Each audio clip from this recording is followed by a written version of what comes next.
Hey, good morning. So, -4, beautiful, beautiful weather.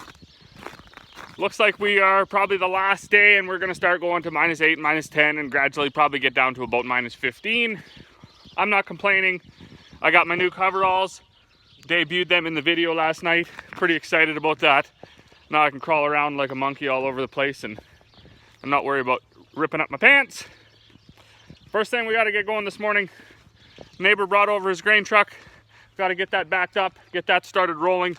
I got to fill up a ton of peas for him.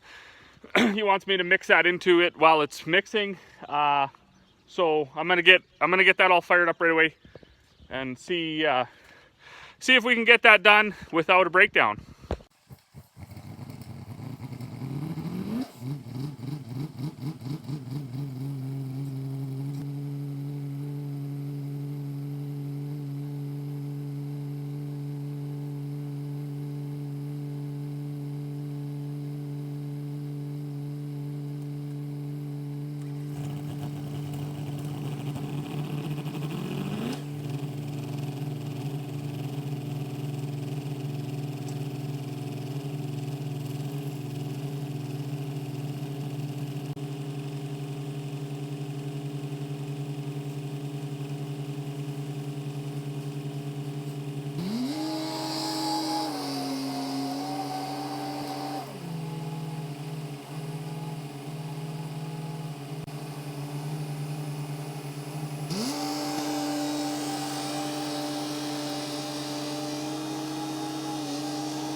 So I got everything fired up.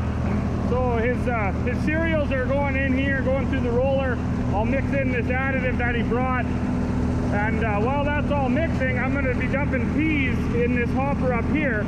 So they go through the hammer mill and they get busted up a little bit. So not the most efficient way to set up to roll grain, but it's what I have for now. Custom rolling grain wasn't really something that I was going to get into, but when in Rome.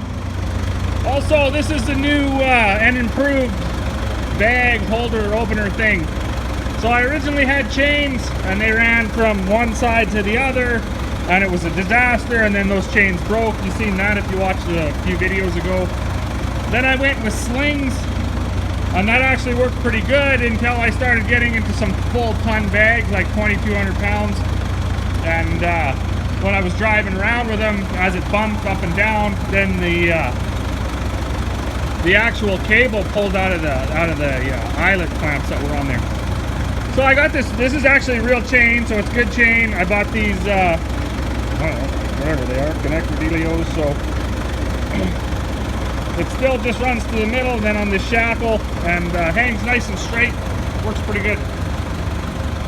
And then that's how my oat set, or my molasses setup went. I was actually going to build stands, but then when I got looking, I had so many pallets, and I was like, well, why build it when I can just stack those pallets up easy and be done with it? So we always got to check the germ in the seed before we can make a good crop plan, I guess, as far as what we're going to seed this spring. There's some seeds you can't buy, canola, things like that.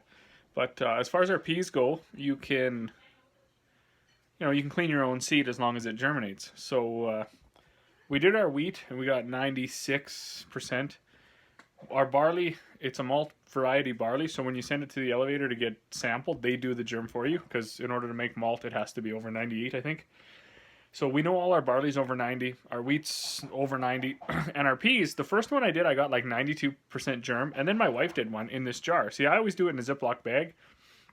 What we do is you lay 100 seeds down in a piece of paper towel, cover it with another piece of paper towel, dump some water on it, fold it over once or twice, depending on how small or big your Ziploc bag is, I guess, and slide it in the Ziploc bag. I leave the Ziploc bag open a little bit, throw it on top of the fridge, come back in a week later, see what you get. Well, my wife did it in this jar, and she put the lid on it. So the first one I did, I got 96, and this was the second attempt at, or 92 or something. This was the second attempt at peas. This actually came out 0. And I was like, oh boy, this is no good. So we did it a third time. I just did it, I just counted it, and I got 96.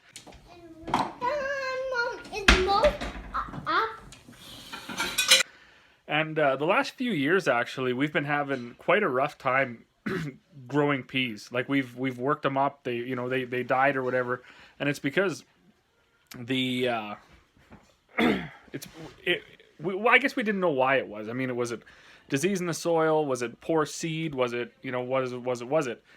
And now I'm pretty much convinced it was just too much water when we seeded it, because that's exactly what would have happened here. So she put 100 seeds in this jar, put water on it, folded it up, stuck it in, put the lid on it. And the last few years, we've had rain after rain after rain after rain after rain, just as soon as we were done seeding, and the peas died. And that's obviously what happens. They get too wet and they rot. They don't even germinate. So definitely an eye-opener, because when we did it in the jar, we got 0. When we did it in the Ziploc bags, we get 90 plus %. But anyways, that's it for me for tonight. As always, to everyone that watches, thank you, and we'll see you all on the next one.